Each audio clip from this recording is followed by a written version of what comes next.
એટલે જોરાભાઈ મારો ભગવાન એવું કહે છે, મારી ગાદીનું તપ એવું કહે છે, મારી અગરબત્તી કરવાનું ભૂલી જાઓ તો મને દેવનો ખોચો છે નહીં. હું નારાયણ મેહરની માતા એવું કહું છું.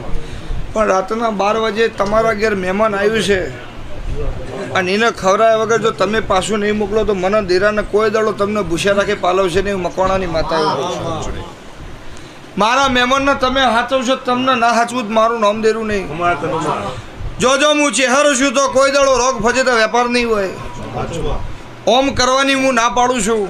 ઓમ કરવાની વેળા નહીં, બધું મકોણાની માતા એવું કહું છું. અને ઓમ કરવાની મને મારી ચહેરે ના પાડી છે ને હું તમારી ચહેરે એવું કહું છું. કદાચ કોઈ દાડો દુબરી વેરા તમારી આવન મારા દીવા હોમી નજર થાય કરીવાર જોડો પહેરો વિરુદ્ધ મારું નામ માતા નહીં. એવું હું પડિયતના મકોણાની માતા કહું છું. એવું હું રબારીની ચહેરે એવું કહું છું. ત્યાં ભાઈ રાજપાટ રજવાડું રૂપિયા અને રૂપ આછન કાલ નહીં. પણ જેને જેનો દેવનો વિશ્વાસ છે, જેનો દેવનો ભરવો છે, અને મને રિહાતા આવડો છે, મનાતા આવડતું નહીં. પણ મનાવરાનો મળી જાય તો મને જવું.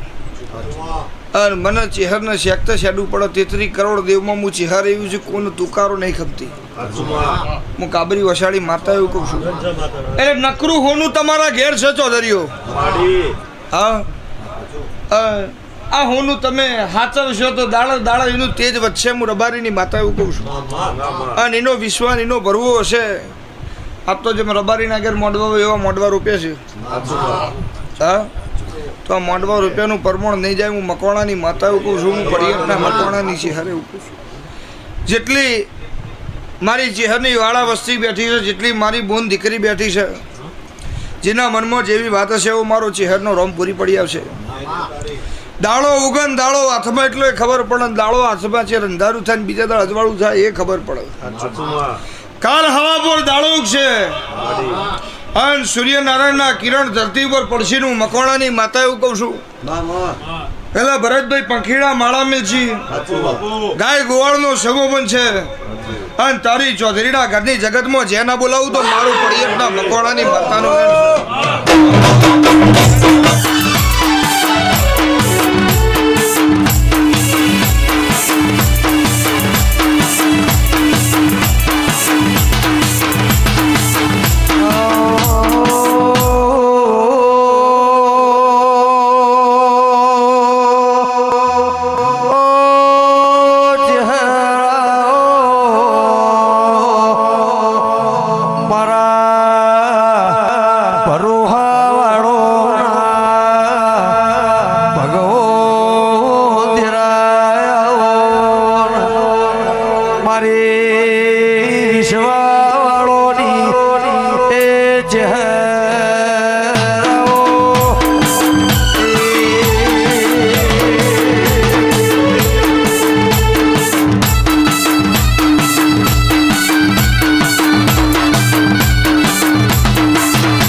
એટલે ભાઈ મારો ભગવાન એવું કહે છે, એને પૂછીને ડગલો પડશે તો કોઈ દાડો તમારો દુઃખ આવશે નહીં. મકવાણાની માતા એવું કહું. પણ હું ચહેરે એવું કહું છું, જેટલું માગશો એ હાલ છે. એ જગતમાં તમને ચોય માથું નમાવા દેખાય નહીં. પણ જે ભોયમાંથી આભરે લઈ ગયો હોય, તમારી તાકાત ના હોય એના કરતાં જેને વધારે હાલ્યું હોય, રૂપિયા તો આજ છે કાલ નહીં. રૂપિયાની બહુ પડી નહીં. વિહત જેવો મારા ચહેર જેવો દોમી ધીરો જગતમાં સીધો કોઈ દળ મારો રોમ તમારી હરાજી નહીં થવા દેવું. મકવાણાની માતા. પણ દુઃખ આવે એમાં કોઈ વાંધો નહીં. આખી જગતને દુઃખ વેઠવું પડે. ભુવાને આવે અને દરેકને દુઃખ તો આવે. રોમ ભગવાન હતા તો 14 વર્ષ વનવાસ આવ્યો હતો. શંકર જેવા શંકરને એક દાડો તપસ્યાઓ કરવા ટાઢમાં ઠરવું પડ્યું હતું, બધું વેઠવું પડ્યું હતું. અને કૃષ્ણ તો જગત ગુરુ હતા તો રણ છોડવું પડ્યું હતું. એટલે દુઃખ હવાઈમાં કોઈ વાંધો નહીં. 4-5 દાડા જાહે એટલે દિવાળીના દાડા આવશે. મકવાણાની માતા એવું કહું. એટલે ભરતભાઈ કોકના ઘેર લાખોનો લુગડો આવશે.